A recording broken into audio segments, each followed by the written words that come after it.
que importante entrevista a gente tem agora. O prefeito da cidade onde Leandro está, o prefeito responsável, então, por responder algumas das demandas. Vamos agora ao vivo, a gente fala sobre essa tragédia com o prefeito Jairo Jorge. Prefeito, está aqui comigo? Prefeito, muito obrigada. Olha, a gente está há dias tentando falar com o prefeito e a gente compreende o desespero, o caos neste momento. Eu sei que o senhor está aí trabalhando e abriu gentilmente um espaço na agenda. Eu falo aqui, eu sou canoense, nascida em Canoas, no Hospital Nossa Senhora das Graças. Eu cresci aí, eu vivo a dor que vocês também estão vivendo. Prefeito, inicialmente, eu preciso fazer aqui uma abertura de fala que nós compreendemos que não há prefeitura que estivesse preparada para o tamanho da tragédia que aconteceu em todo o nosso estado. Neste momento, qual é o principal problema de vocês? Também não tem energia? Também não tem água? Bom, Elisa, primeiro, bom dia. Para mim é uma honra ser entrevistado por você. Um grande profissional, você que é canoense, você que conhece, talvez, como uma das poucas pessoas, o que nós estamos passando. 2/3 do território da cidade estão afetados, foram evacuados. Portanto, a cidade toda está em 1/3. Nós temos hoje 24 mil pessoas nesse momento em abrigos, são 96 abrigos diferentes. Toda a sociedade foi mobilizada, associações, clubes, igrejas, sindicatos. Todas as escolas municipais que não estão alagadas estão sendo utilizadas. Então, você conhece bem todo o lado oeste de Canoas, então Matias Velho, São Luís, Harmonia, Mato Grande, Fátima, Rio Branco. Isso tem 153 mil pessoas, Elisa, que moram nesses bairros, e uma parte do centro, inclusive. Esses 153 mil pessoas estão inviabilizados. São 70 mil casas que foram invadidas. Não há possibilidade de recuperação dessas casas. A água está praticamente no teto. Nós temos aí entre uma média de 5 metros de altura de água.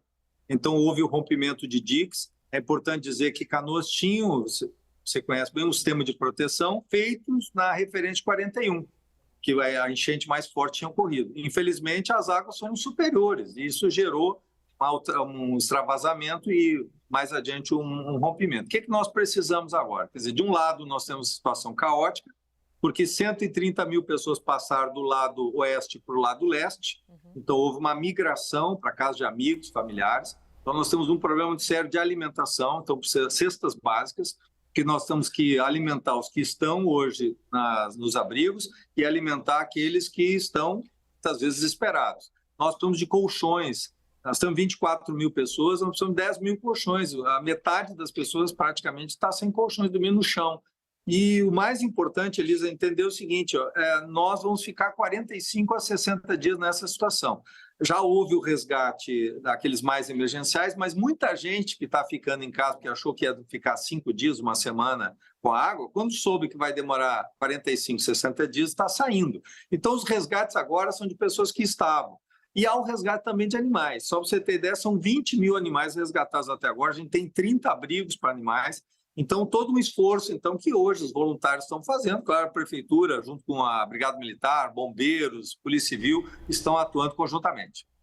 Prefeito, é verdade que há registros em Canoas de roubos a comércios e de roubos de motos aquáticas. Vocês estão vivendo, em meio ao caos humanitário, também o registro de segurança pública?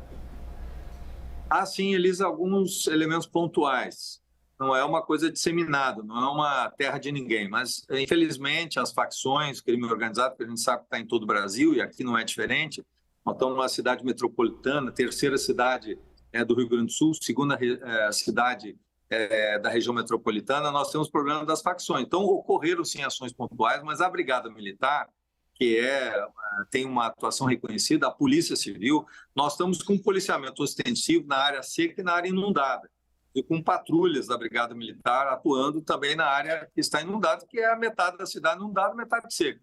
Então, por isso, a gente está, claro, tem pontuais, os meliantes estão, os marginais estão atuando, ocorreram episódios, mas não é uma situação de convulsão. É claro que há aqui um problema também de patrimônio, né? As pessoas acabam tentando, esses meliantes marginais, roubando o pouco que ainda restou, porque é importante entender, as pessoas perderam tudo, roupas, móveis, a casa, né? A casa de madeira não vão resistir a essa água, né? Então as pessoas perderam tudo, e ainda um pouquinho que ficou, quem morava tinha um segundo piso, ficou algumas coisas, colocou no segundo piso, eles estão entrando e roubando, então tem que coibir isso. É claro que é um território muito vasto, né? Não estamos falando num bairro só, numa região, talvez seja a dimensão, né? 150 mil pessoas, talvez poucas situações no Brasil nós tivemos de evacuação de 150 mil pessoas, né? 70 mil casas, só você ter comprometido, né?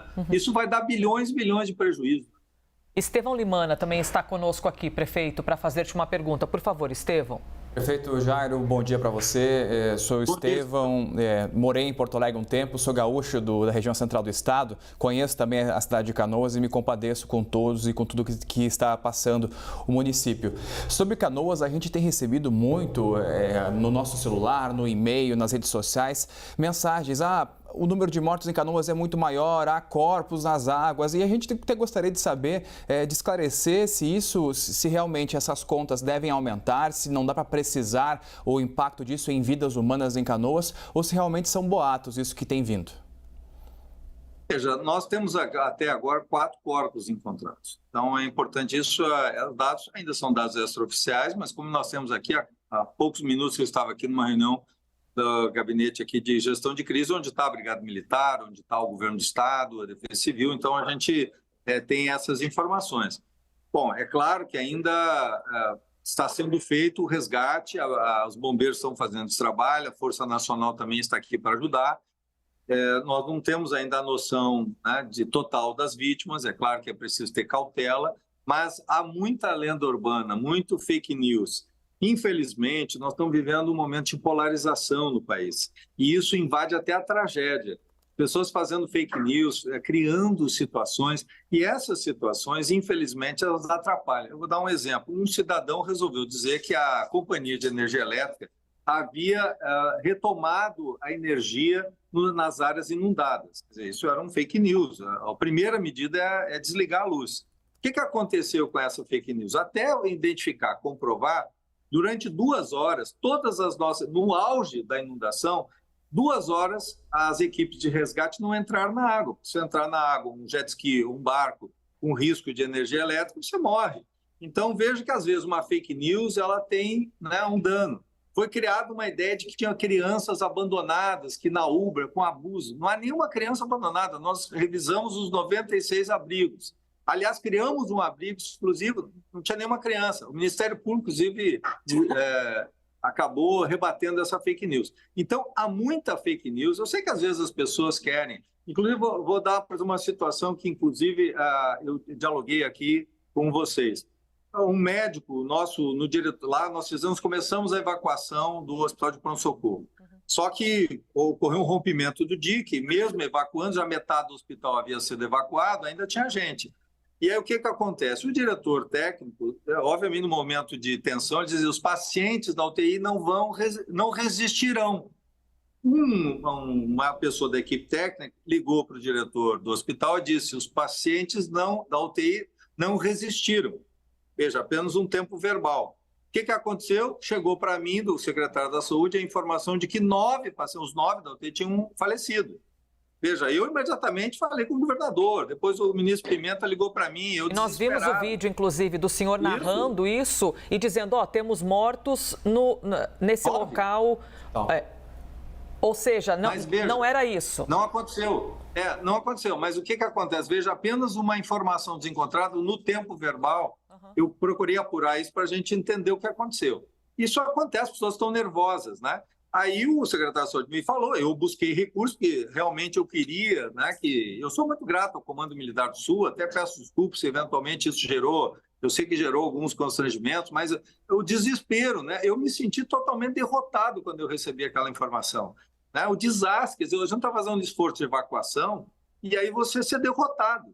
Eu fiz esse desespero, né, um pedido desesperado de ajuda, que de fato surtiu efeito, que todos foram evacuados com sucesso. Mas, de fato, como a água chegou no início do primeiro andar e passaram para todos os 13 pacientes da UTI para o segundo andar, o que aconteceu? Nós tínhamos ali um paciente morte cerebral, um paciente politraumatizado que havia tentado suicídio do 4º andar de um prédio que estava muito grave, e um paciente oncológico já em fase terminal. Esses 3 não resistiram, não é a transferência, é a simples passagem do 1º e 2º andar. Essa transferência eles não resistiram, eles não morreram por causa das águas. Os demais 10 da UTI e os 80 pacientes que estavam lá, o hospital tem capacidade para 150 pacientes, 160, foram transferidos com sucesso. Mas veja que, às vezes, uma informação desencontrada leva a uma versão, aí não é maldade, não é nada, não é fake news, é só o desencontro. E é importante esclarecer isso. Eu sei que também vocês fizeram todo o empenho em dar essa informação e esclarecê-la, mas todos nós vivemos isso e eu lamento que tenha ocorrido, mas eu peço que compreenda também o meu desespero, o desespero de um prefeito que está vendo a vida das pessoas em risco, né? Então, por enquanto, nós não temos centenas de corpos. Eu, inclusive, fiz uma vistoria, Estevão, ontem. Eu fui com um barco, né, exatamente para vistoriar os diques e verificar isso. Então, eu fui até o fundo do bairro Matias Velho. A Elisa conhece bem, é um bairro, só para que as pessoas tenham ideia, são 70 mil pessoas que moram ali. É um dos maiores bairros, né, da nossa cidade, um dos maiores aqui do Rio Grande do Sul. É uma cidade, 70 mil pessoas, né? Muitas cidades do Brasil não têm 70 mil. Então, em razão disso, eu não verifiquei isso. Se fosse uma coisa que estivesse generalizada, a gente identificaria. Haverá, sim, vítimas, claro, e já temos 4. Torcemos para que seja esse número e que não tenha mais vítimas. Mas, obviamente, que esse trabalho de rescaldo já começou, a Força Nacional e os bombeiros aqui do Rio Grande do Sul estão trabalhando. Prefeito Jairo Jorge, prefeito de Canoas, obrigada por ter aberto um espaço na sua agenda para conversar aqui conosco, prestar esses esclarecimentos e saiba que nós, enquanto imprensa, também estamos com essa responsabilidade social de compartilhar ajuda ao Rio Grande do Sul e assim fazemos. Muito obrigada, prefeito. Obrigado, Elisa. Eu peço só ajuda, eu sei que vocês têm um grande poder de mobilização, nós precisamos ainda de alimentos, nós precisamos de colchões, cobertores, o frio vai chegar, então eu peço, nós vamos enviar para vocês a nossa chave Pix, quem não puder enviar material, doações, eu faço encarecidamente. Sei que você, como canoense, está sofrendo com dor do coração, eu sei que vocês são grandes parceiros, são agentes da solidariedade. Muito obrigado. É isso, prefeito. Muito obrigada. A luta de vocês e a nossa luta também. 11h40.